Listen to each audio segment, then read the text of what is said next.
Coming up right now on Lifestyle Magazine, incredible weight loss with our guest Chantel Hobbs. Here are your hosts, Mike and Gail Tucker. Thank you. Thank you so much. What a joy. Hi, nice to see you. Hello and welcome to Lifestyle Magazine. We're glad you're here. Let's face it, as we get older, it becomes harder and harder to maintain that firm and healthy body that we all want.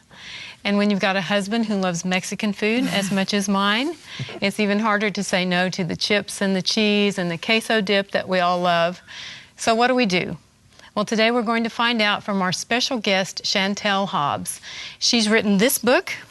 It's called Never Say Diet, and it's been a real inspiration to me personally. So welcome, Chantel. Thanks for having me. We are nice so to be here with you guys. Glad that you're here.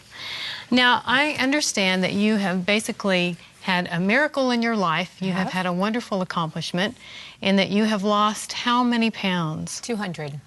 200. Did you hear that? Yeah, it's kind of crazy. It's still crazy. I mean, it's been several years, and it's still an amazing thing to say. How long has it been? It's been about 8 years, actually. 8 years. That's fantastic. That's something that just doesn't happen. No, it's definitely supernatural what's happened to me. It's an amazing thing to say, but it's an amazing journey that I've been on these past 8 years. Well, we want to hear how you did it. But before that, we're going to back up just a little bit because we want to hear a little bit about kind of growing up and what are some of the things that you experienced and what are the feelings that go along with those kind of things. So, well, it's one of those things where now in society it's a lot more acceptable. There's a lot of obese children. We read the statistics. We're well aware of that. But when I was younger, it wasn't as acceptable. And I can remember being in second grade and being that little girl to, look down next to another little girl and say, why are my legs bigger than yours? I don't really get that, you know?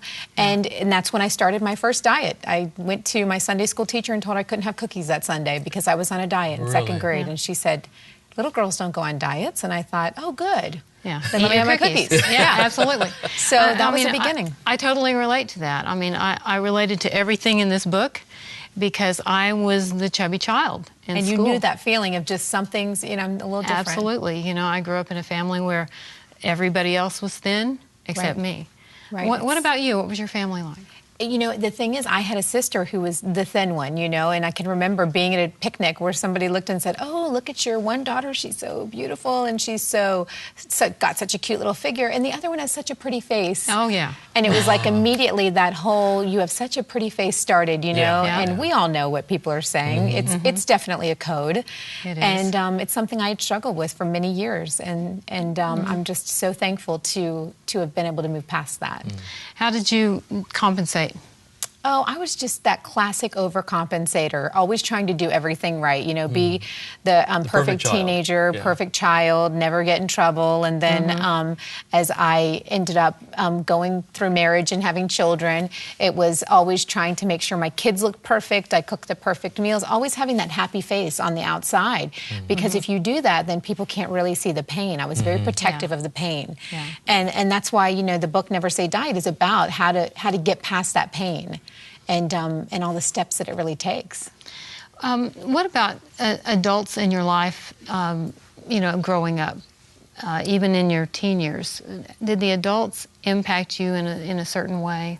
My parents had never really struggled with their weight, so they didn't really get it. And, I get asked all the time through my website and through different things that I go do, exactly how should I approach my teenage daughter because she's struggling with their weight. And the truth is, until somebody is ready to do something, change anything about their life, they're not going to get it just from you. Yeah. And so for me, my mom had tried to talk to me several times. Maybe you have a thyroid problem, maybe you just need to stop, don't eat a piece of cake or whatever the case may be. But it was much bigger than that. Trying to help. Right, always with good intentions. Absolutely. And we do things all the time with the best of intentions. But for my situation, and I believe a lot of people's situations, whether it's weight related or not, there's something that needs to happen much bigger, and it needs to happen on the inside. Yeah. Did you try different diets? I tried every diet. Every diet. I was that right? one who'd read the magazine, and it says, order these pills and you can pay the rush shipping and handling. And as soon as they arrive, you'll probably lose 47 pounds in 5 minutes or whatever the case may be. Yeah. And the truth is, I believe diets are rigged to keep us fat. Like, I believe they need us to need them. And so whether it's the prepackaged or counting points or, all the drama that goes along with it, it ends up making you more obsessed about food, trying to be on a diet, than actually accomplishing the weight loss and keeping it off. Because there's a big difference between losing weight and then having a true life change. Yes. I mean, anybody can lose weight. I could give you a recipe for, losing 30 pounds in 30 days. But we're talking about long-term change, a permanent change. That's right, and that's a whole different story. Oh, yeah. Well, there came a turning point in your life. Right. And we're going to hear about that when we come back. More with Chantel when we return.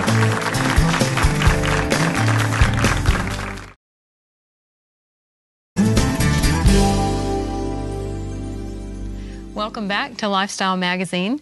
We're talking today with Chantel Hobbs about your miraculous weight loss.